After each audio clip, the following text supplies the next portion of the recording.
Entering in. Thank you all for joining the session. Glad to see so many folks who are joining in. Just give it just a minute here as folks are coming in to the session. Just glad to see so many of you and hope you're enjoying the conference so far. All right. I'll just give it one more minute there. So it is a minute after the hour. So I think we're just going to go right ahead and start. I'm so excited to see so many of you. My name is Lisa Gordon, and welcome to the Center of Excellence Infant and Early Childhood Mental Health Consultation Conference. Again, equity from the start. I will serve as your session facilitator today, and I'm joined with my technical cohort facilitator, Mariah, who is here also with us. And the two of us will be assisting and here to help support the session today.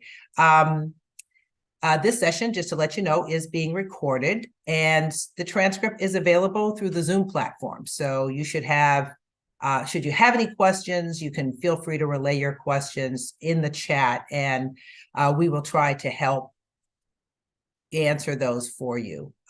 We also want to let you know that before we begin, that the views and policies and opinions that are expressed in this presentation are those of the authors and do not necessarily reflect those of SAMHSA or HHS. So with that said, and that out of the way, I want to turn this over to our great presenters that we have today. So excited to see Dr. Eva Marie, who is a friend and colleague. And Eva, I know you're going to be introducing yourself and your team, so I'm going to pass that over to you. Very awesome. Thank you, Lisa. Thank you, thank you, thank you. We're so excited to be here with all of you. As Lisa mentioned, my name is Eva Marie Shivers, and I'm the founder and executive director of Indigo Cultural Center. And with me today are our two directors of our two main divisions. We have Natasha Perez Bayars, and she's our director for our racial equity division, where we do a lot of policy consultation and training and technical assistance and a lot of facilitation. And then we also have Dr. Jaylee Jansen, and she's our director for our research and evaluation division. And I'm going to share my screen. We're going to get right into it. We have a lot to share with you today. Okay, yes, here we go. And the title of our presentation is, what in the world does this all mean? Applying a systems lens to decolonize mental health consultation from the inside out. So normally, for some of you who might have seen this before, we usually are partnering with our partners and we share results from our collaborative work together. Today, we're centering our own work, which is something we hardly ever do. And so with that, we'd like to start by saying welcome, and the stance that we always have for any of the sessions that we either facilitate or whenever we're doing a training or doing retreats, come as you are. Our goal is to meet you right where you are in the very moment we begin to share a space together. And this is kind of a preview to the stance that we really like to encourage. In all of our work, there are no expectations about where you are on your journey with equity or your own identity or the ways that you locate yourself. Come as you are. And our objectives for today, I'm not going to spend a lot of time here, but we'd like to share our framework and some of our other frameworks with you. We'd like to explore some key levers in systems building. We don't often talk about systems building in our work. And then finally, we'd like to issue a call to action. So what does this actually mean when we engage in healing justice from the inside out? And part one, we're going to start with a little bit about who we are, because that really does help explain our approach to the way that we work within the subspecialty known as infant and early childhood mental health consultation. Well, a little bit about who we are. We were founded about 16 and a half years ago, in 2007. We are BIPOC led. And for those who aren't familiar with that acronym, BIPOC stands for Black, Indigenous, and People of Color. And so I identify as African American. We are predominantly BIPOC staffed. And as I mentioned before, we have two main divisions. And just a preview of some of the work that we've done in the space of mental health consultation. Here's an example of the states and communities where we have had a role in their evaluation efforts. And the black boxes or the dark gray boxes represent those communities or states where we've served as the lead evaluator. And the gray boxes represent those states where we've consulted with their evaluation team. And so we really enjoy these partnerships and very proud of the work that we've done in these areas. Also on national equity work, we've been involved with many partners here, including Georgetown University. I was a founding member of the RAIN group. And then increasingly, if you see that box all the way over to the right side of your screen, we're also hosting a lot of national work ourselves. And we're very proud of mostly the focus that we have on the infrastructure of mental health consultation, which doesn't often get a lot of face time or air time, but we understand in our quest for social justice, we absolutely must attend to systemic issues. At the state level, here are just some of the states and communities where we've served as a racial equity consultant. All right, why did we share all of that with you? Well, a little bit to show off. Yes, of course, I'm very proud of the work that we've done. We are a small team, and we are, the majority of our team members are part-time. Me, Jaylee, and Natasha are the only full-time employees at Indigo. But over the years, we've centered culture and diversity and increasingly race and equity. It is central to the way that we work, and it is central to who we are and how we see the world. And through our many partnerships, we've developed insights. We've heard so many stories from consultants and reflective supervisors and leaders. We've paid attention to what are the trends. And I think probably even more importantly, what really gets us excited is what are the growing edges of our work? What are the frontiers of our work? What are the kinds of questions that nobody's asking, or what are the gaps in what we are currently addressing as a system? And those are the things that we really try to advance. And so we are part of the healing justice movement. I'm not going to read this whole definition, but this really does help explain our orientation towards the work. And there are some words on this screen that are in bold, and I'd just like to uplift those, because I think that's kind of for us what's at the center of so much of what we champion. And it is reimagining wholeness. Yes, us as individuals, our relationships, our programs, children, communities, families, reimagining wholeness at the intersection of intergenerational trauma, current structures of oppression, and here's the most important part of decolonization, or one of the most important parts, is a generative and co-created future. And so we must have all of it, the healing part of it, the kind of the disruption or the dismantling part of it that so many of us are reacting to. But the part that we don't talk about a whole lot is, what are we generating? What are we co-envisioning? How are we slowing down enough to allow ourselves to spend time in a dreamscape or dream space where we can imagine what a healed future could look like for our communities? And so some key assertions. Yes, we all come with varying levels of knowledge, and that's okay. Sometimes when we show up to spaces where race and equity and diversity is being discussed, I think there's a pressure that sometimes we feel that we have to be at a certain level of wokeness in order to participate. We don't believe that. My primary discipline is as a developmental psychologist. So I think you too, Lisa, right? So I see everything through the lens of development. That's kind of how I'm hardwired. And yeah, we internalize information in different ways. Sometimes the silence, it's hard to interpret what silence might mean in reflective spaces, right? We understand that sometimes silence is about power that's in the room. We must have a shared language and shared frameworks, and we're going to share a little bit of our frameworks that we follow. And then, of course, yes, you are an expert in your own needs and experiences. And in this lens of decolonization, we normally try to resist spoon feeding you the answers. And I'm just going to let that sit for just a second. We trust that where you are on your process, you will find your way of connecting the dots as you continue to commit to this work on a personal level more and more and more. You will see how equity starts to unfold and how it's shaping the way you see the work. That is also a part of a kind of a developmental continuum. Oh, yes. And finally, this is also in the definition of healing justice, the roots, the roots, the roots. Mostly we talk about the manifestation of hard things that have happened. But unless we talk about the roots, poverty, racism, discrimination, really basic things like housing and food and the environment, unless we get to the roots, we're going to continue to offer band-aids. And so as a field collectively, how do we understand what the roots are in our work, and how might that show up in our day-to-day work with consultation? Okay, I'm going to pass it over to Natasha, and she's going to walk us through some key elements and strategies from our transformational framework. Thank you, Eva. So yes, in Indigo's framework, we have this, this presentation is called, working from the inside out. And these 4 elements, individual, interpersonal, institutional, ideological, these are 4 pathways to our equity work that have been developed over the 16 plus years that Indigo has been working with clients and with the field and doing this equity work around the country.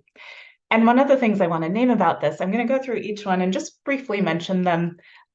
You can look at our slides and get some more of the details. We're moving kind of quickly today. But one of the things I want to mention before I go further is just that these are not linear and they are interconnected. And so it isn't that before you move to institutional work, you need to do this other thing, or before you do this, this other thing needs to come first. Really, they need to coexist. And sometimes we're tending more to one piece and it reveals other pieces and another element that needs to come forth. So as you see this, please do not see it as a linear process. The first one I'll mention is individual. And this is the individual and the internal level. So what we are doing on our own.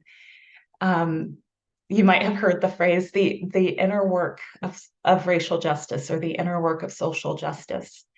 And when you think of the inner work, I really appreciate this quote from Reverend Angel Kyoto Williams, where she says, to do our work, to come into deep knowing of who we are, that's the stuff that brings down systems of oppression is made of. And so capitalism in its current form couldn't survive. Patriarchy couldn't survive. White supremacy couldn't survive if enough of us set about the work of reclaiming the human spirit, which includes reclaiming the sense of humanity of the people that are the current vehicles for those very forms of oppression. And you'll see on our slide, this has to do with somatic awareness, embodied healing, rest as resistance, and critical self-awareness. Some of these definitions we will be able to go over briefly today. Some of them are in our slides, and we really encourage you to look more deeply into that.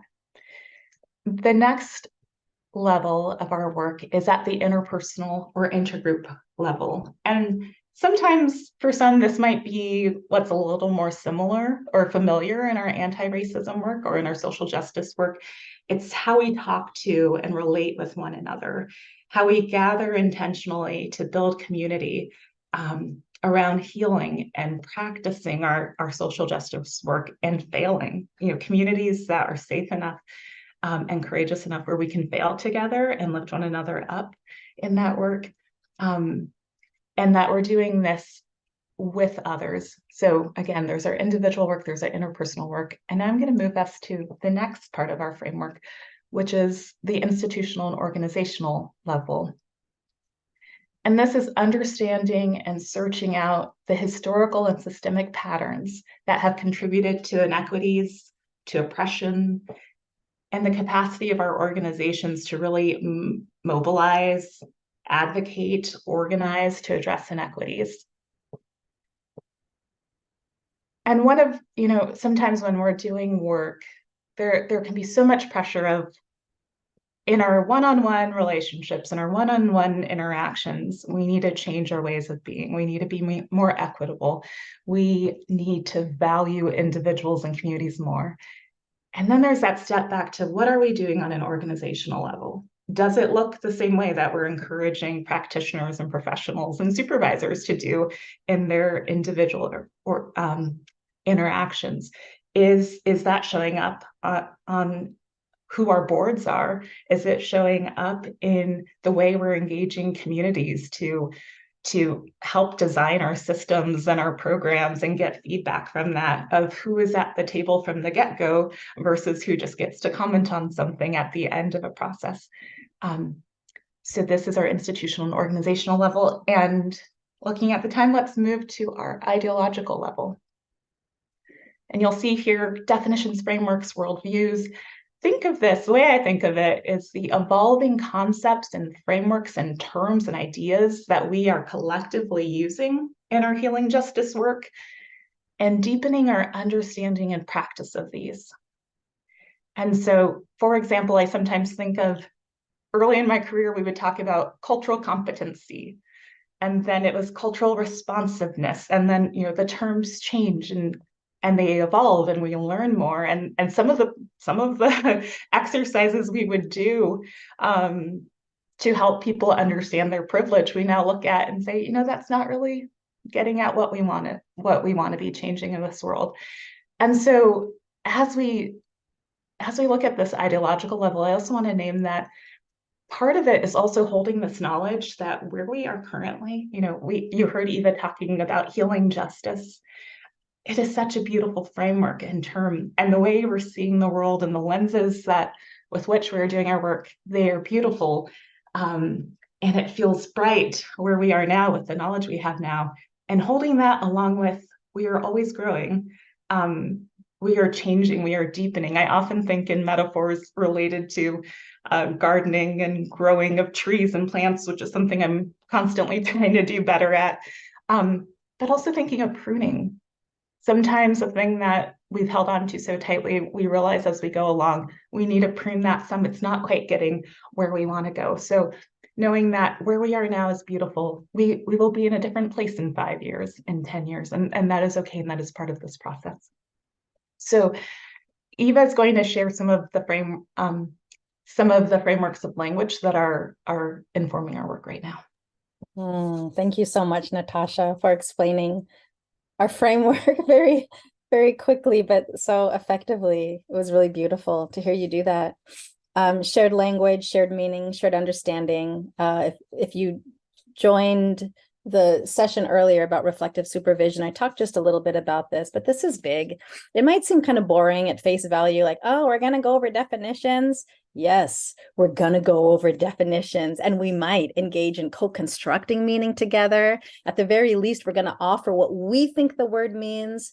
How is it defined out there, maybe in the literature? And does that resonate with us? Do we agree with that? Is there anything we would want to change? And to Natasha's point earlier about ideology, it is essential that we resist staying in this current of cognitive shortcuts with some of these terms that mean so much. For example, so here are some of the frameworks that inform our work at Indigo. Here are just some, and we wanted to highlight some frameworks where people are talking about it, but you might hear it, might be totally new. We're not quite sure what that means. I'm not going to go through every single definition here.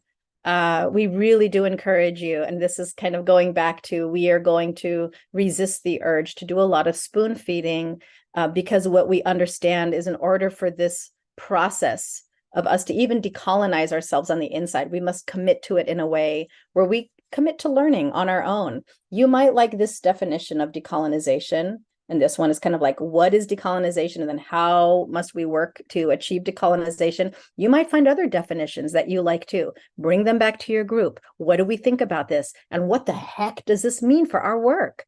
Right? So there's the ideology of it, but then there's like, what does this mean? What are the day-to-day examples, how these kinds of things show up? Critical race theory right now, really scary things to talk about in many states around this country.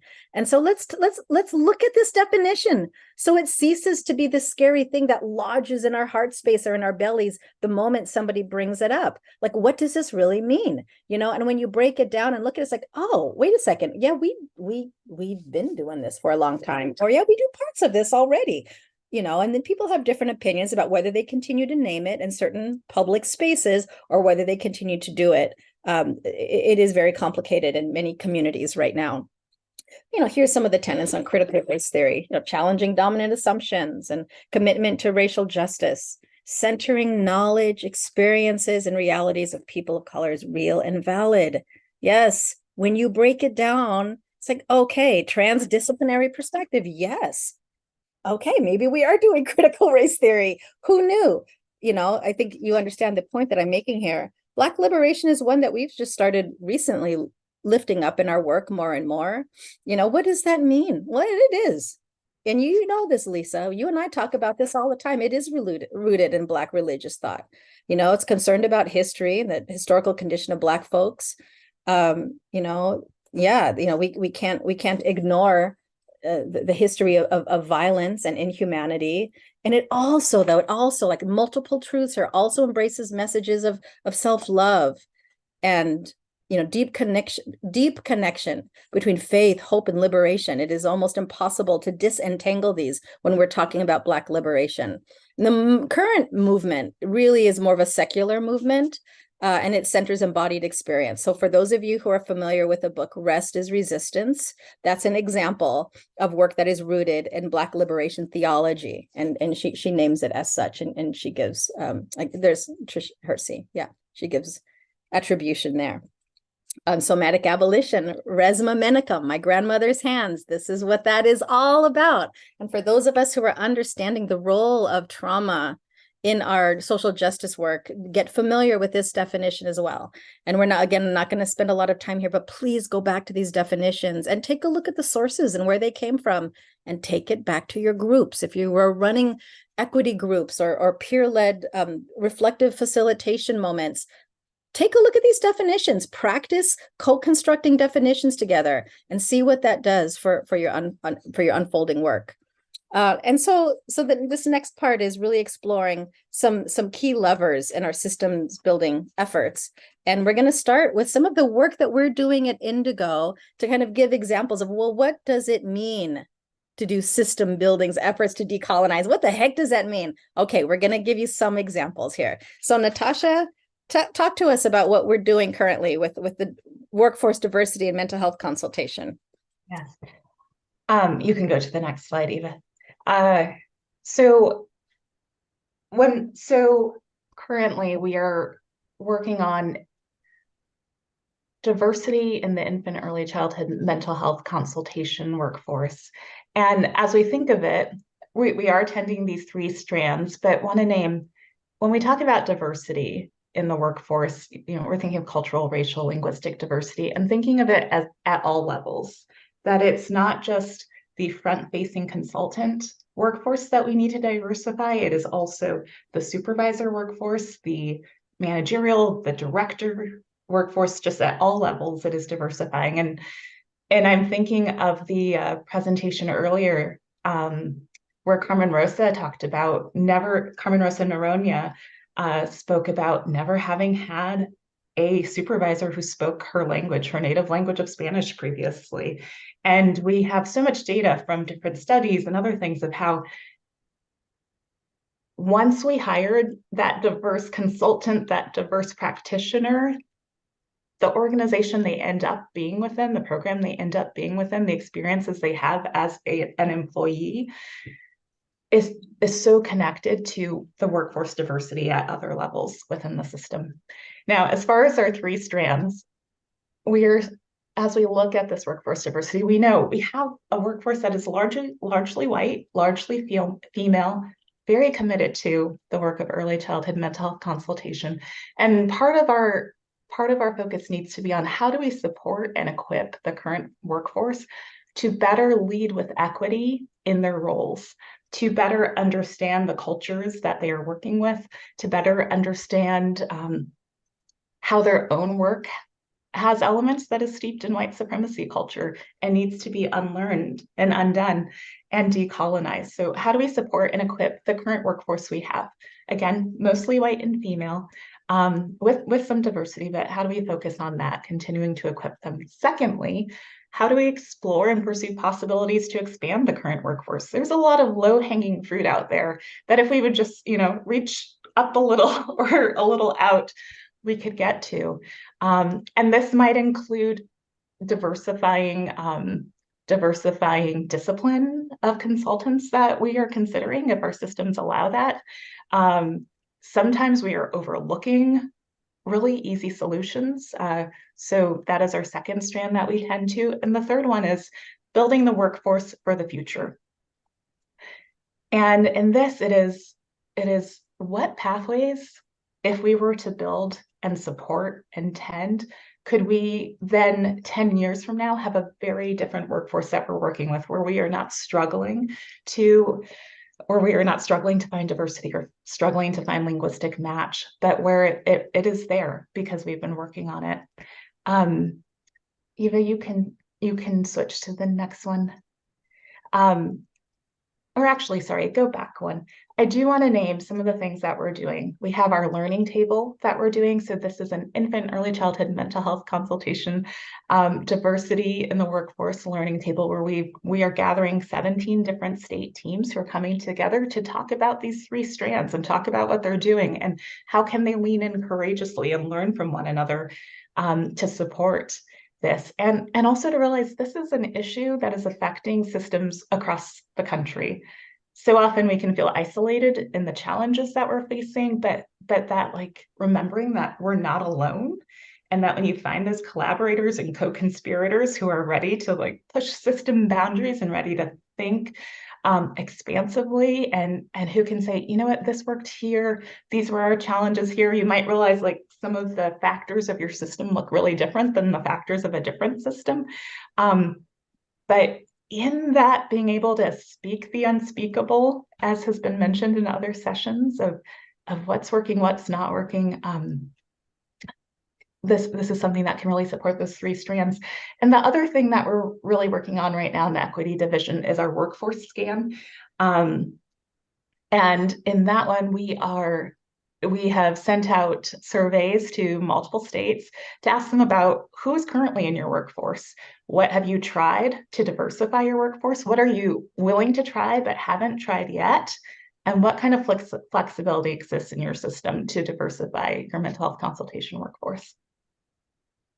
Okay, so for the next slide, ways to continue. I will go through this quickly. You can collaborate with other infant early childhood mental health systems and find partners in this work with whom you can build trust and momentum together. Interrogate ways white supremacy culture exists in your own leadership, in your own practice, in your own system. Another way of asking this is, in what ways is it harder for a person of color to exist in this system than it is for a white person? Or perhaps you might also ask, in what ways is it harder for a person whose first language isn't English to exist in the system than for a native English speaker? And when I think of this, I think of Carmen Rosa Noronha. I also think of, I remember going to an advisory meeting for Conexiones Tempranas, which is a program out of the Boston area. And they led the whole meeting in Spanish. And they had translation for the English speakers who did not understand Spanish. And it just blew my mind. It was such an easy thing to do, but they wanted participants in their program to have a seat at the table. And they decided to decenter the professionals who did not know this language. And so different ways like this, where white supremacy culture just, like, finds its little ways into our work that we can interrogate, and really they're easy ways to change. Another thing is ask courageous questions about whom you employ, whom you support, who you promote in your system. Why is this meeting space filled with only white faces, with white bodies? So many courageous questions out there that are worth asking. And also, I'm reminded by Germán Malteros, who I think is a keynote tomorrow or Wednesday. He says, and it's not enough to just hire someone with a brown face and a perfect accent. That is not going to get us where we need to be. Connect with area faculty and colleges to, perhaps you can present at a class to talk to them about infant mental health, or be at a career event or create internship opportunities, and advocate at system levels for change, and particularly around benefits and compensation, especially when we think of gaps between different racial communities within our country. It's going to be hard for a lot of the workforce to turn down a better salary somewhere else to come into mental health consultation. Okay, if you want to be part of our survey, you can scan this QR code if you're a system leader in mental health consultation. Again, this is helping us understand who's in the workforce, what are systems trying to change things, and what are they willing to try. Thanks, Natasha. You actually covered quite a few themes that I was going to talk about with decolonizing leadership. So I'm not going to spend a whole lot of time here because I know we really want to hear from people towards the end of this session. So, what the heck does this mean, decolonizing leadership? So for those of you who identify with, and I would kind of define leadership in a very expansive way, meaning do you have some kind of power within your organization or within your work? Do you have the voice? Do you have some kind of power? What are the key tenets, right? And you've heard many people today already, right, talk about some of these themes, self-knowledge and self-reflection. And again, I'm just going to keep asking, when do you have time to do that? And if nobody is giving you that time, when are you making that time? When are you advocating for that time? We jump into meetings, go straight to agenda. Could we carve out 5, 10 minutes, something? So we start more and more and more and more to practice and model this way of being. Not this way of doing, this way of being. Empowerment of community through self-determination, right? This is communities speaking for themselves, understanding that within communities, there are solutions, there are strengths, there is resilience, there is adaptation. And that shows up in the voices, the values. I know a lot of our work especially in our evaluation division, more and more is we're centering voices and values from people who are doing the work every day, people who are impacted by the work. Number 4, you see service, yes, as leaders based in altruism and spirituality.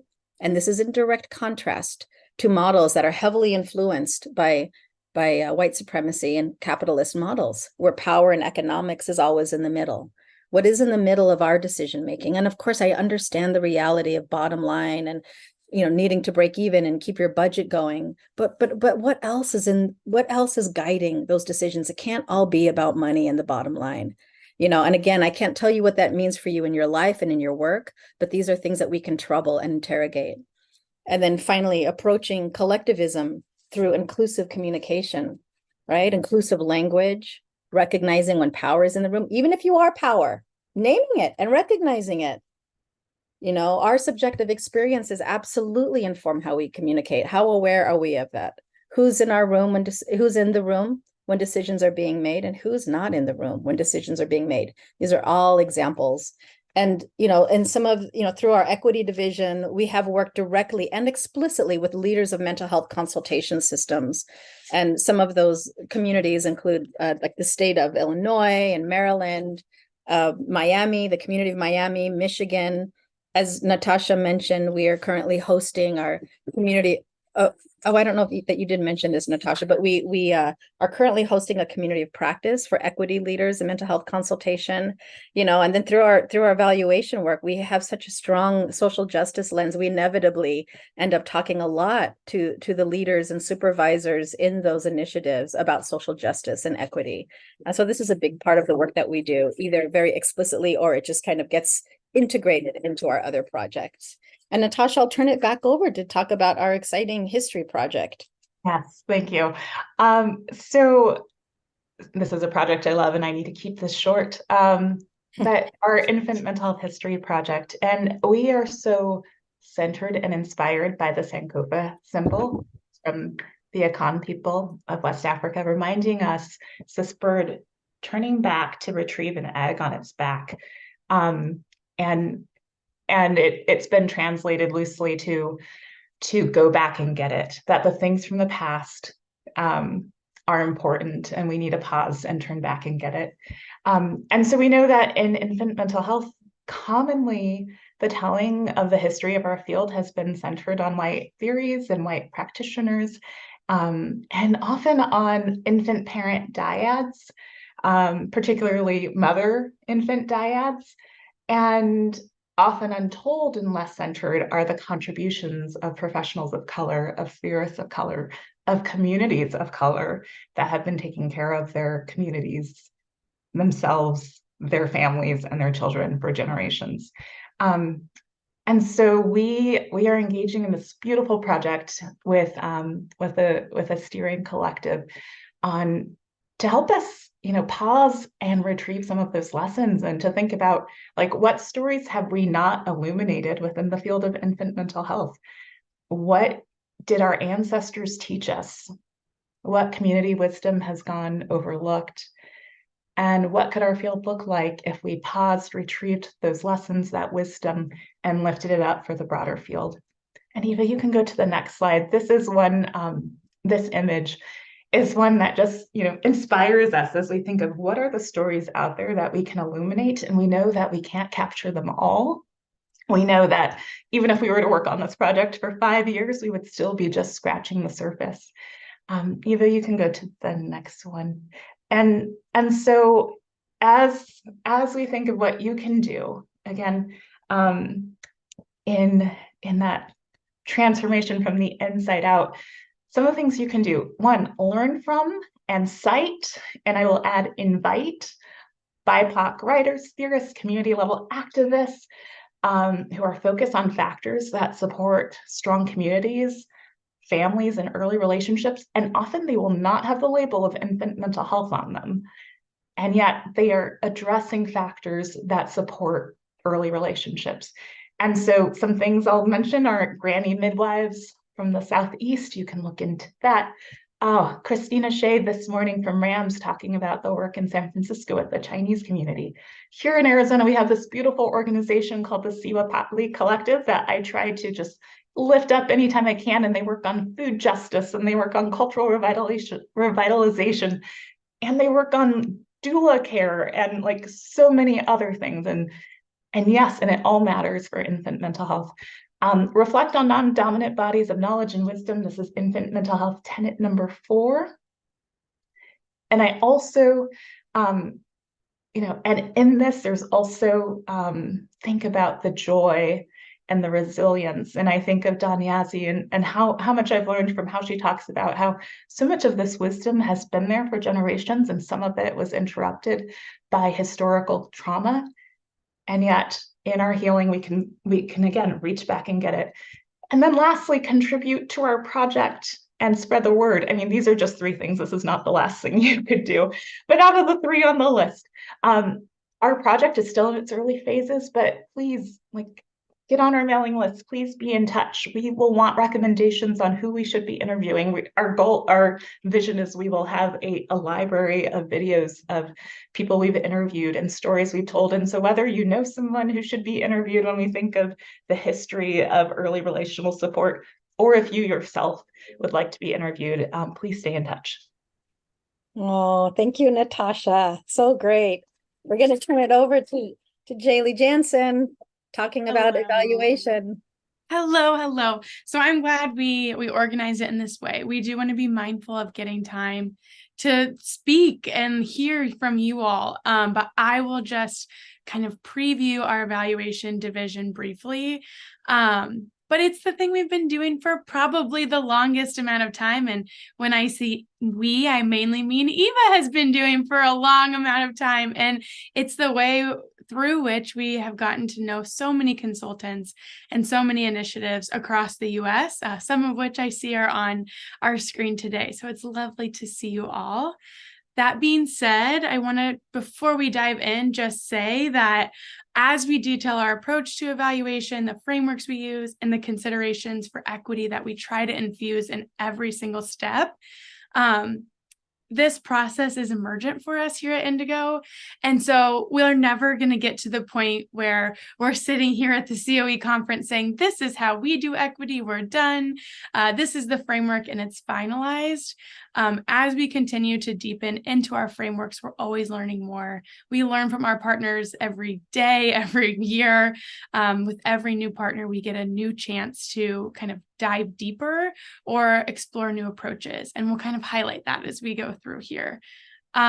And so, yeah, you can see on this first screen, community-based participatory action research. You're like, does there need to be a comma in there? It's a really long phrase of the research we do. And you can explore this on the internet, or we can provide definitions. But to me, what this research means is that we conduct research in communities, with communities, by communities, and for communities. So from the creation of our research question to the implementation of data collection to the dissemination of our work, it's all done with the communities that this research is coming from. Yes, thank you, Christina. Nothing about us without us. That's beautiful. And so when we do this type of research, specifically when it's backed by our approaches of sociocultural and racial equity, this means our research, of course, focuses on marginalized communities, but it's not enough, and it's arguably not as important to fixate on disparities as it is to focus on identifying need and strengths in those communities. So you can go to the next slide, Eva. And so these are some of the frameworks and theoretical groundings that kind of guide our evaluation efforts. And specifically, we use these frameworks when we do our very first step of our evaluation process. Eva, if you want to go to the next slide, I'm going to spin one more. Yes, this is our kind of diagram of the levels of evaluation. And when we come into a new program, a new client to us, they could be an existing program, we immediately want to talk about logic model and theory of change. So we often spend a few months in this phase of really trying to either develop, co-create a theory of change and logic model with our clients, or revisit their existing logic model and theory of change so that we can infuse equity at all stages of those two documents.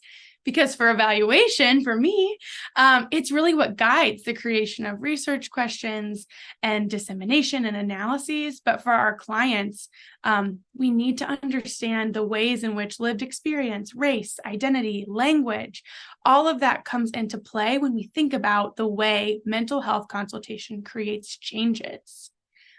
And so as we kind of move through these processes of these levels of evaluation, we are constantly trying to integrate equity, to revisit ourselves, to hold ourselves accountable.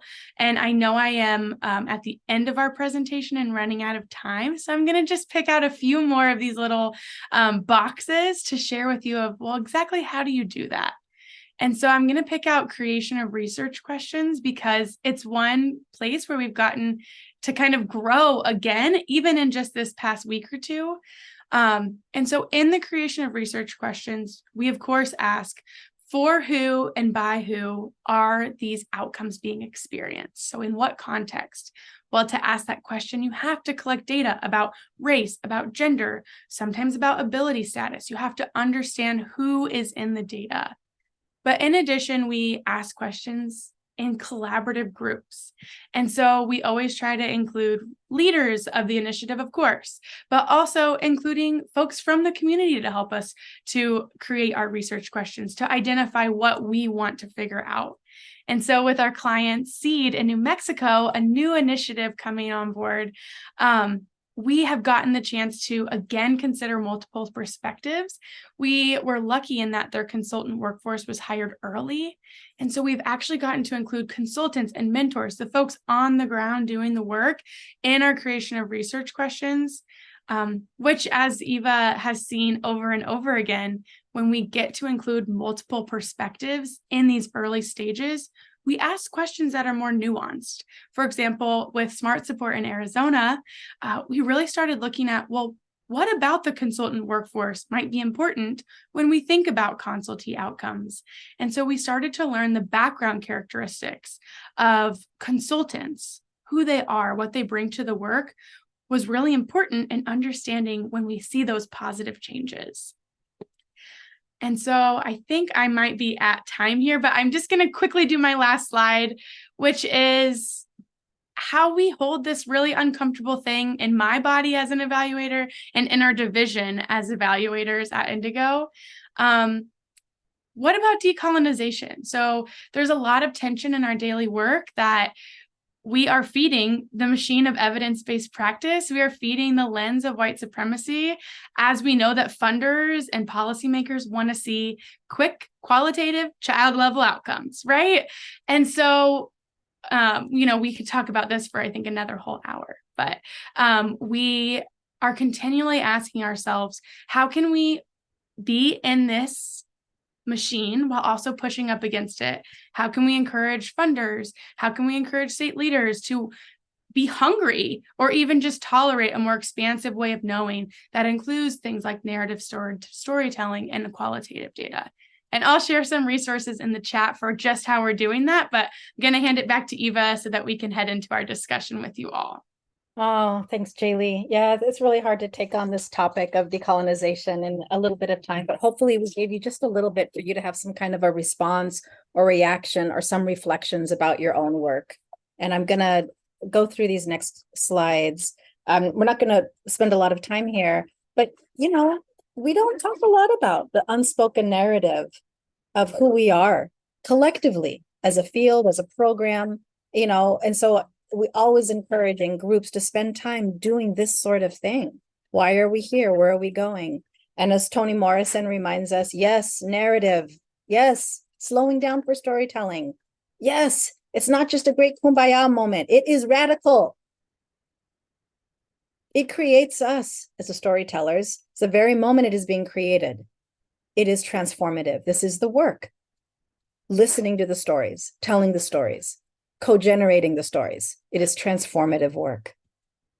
Relational considerations. So normally around this time, you would see system implications or policy implications. We are intentionally resisting that wording in this moment because, like we said, it's up to you to also connect these dots. We talk about the doing, the dharma of doing, and the revolution of being is here. Yes, yes, yes. How are you decolonizing yourself internally? How are you integrating your heart and your mind and your gut into your work? Yes, let's talk about our gut. A lot of times our bodies tell us before our brains have any idea what's going on. How are we developing trust, trusting ourselves, one another? This is huge. This is huge. And also scary, but this is huge. Vulnerability and leadership, right? How do we hold tension in compassionate ways? Because there should be tension. We must be willing to trip over our words and to trip over our feet. And how do we do that compassionately? Compassion for ourselves and compassion for others. Like Natasha reminds us, relearning history, really moving from reacting to visioning, right? This is a big part of the decolonization. Yes, we're going to react, we're going to resist, we're going to disrupt, and also we have to reimagine. We have to have spaces to vision maybe what hasn't been done before, or reclaiming of traditional approaches. All right, here we are. Time for us to hear from you. Let's see, Lisa, how much time do we have left? We've got a little bit of time. Yeah. What are your questions? What are your reflections? And I haven't looked at the chat box recently. I think, Jaylee, were you going to maybe post some provocations? Oh, okay. So Jaylee just put in the chat box a couple of discussion questions. What did you hear that made you want to know more? What are the ways that because we want to learn from you too. What are the ways that you are starting to witness or practice decolonization in your own work? Even if it's just internally right now. And I don't mean just, because that's huge, or what kind of examples can you share with us? What fears or worries? I want to just lift this up, because of course there will be fears and worries, right? When we start talking about decolonizing infant and early childhood mental health, oh my gosh, what does that mean? What does that mean? Does that mean that we're not doing the work anymore? Hey, Eva, we have 1 minute left, and I see Christina has their hand up, and so I'd love to I'm going to stop open it up. Yes. Please. Thank you. Hi, Christina. We saw you. I saw you in the other. Yeah. Share with us. Well, I just want to say that I've been looking for my peeps in infant early childhood mental health who are bridging over to somatic abolition.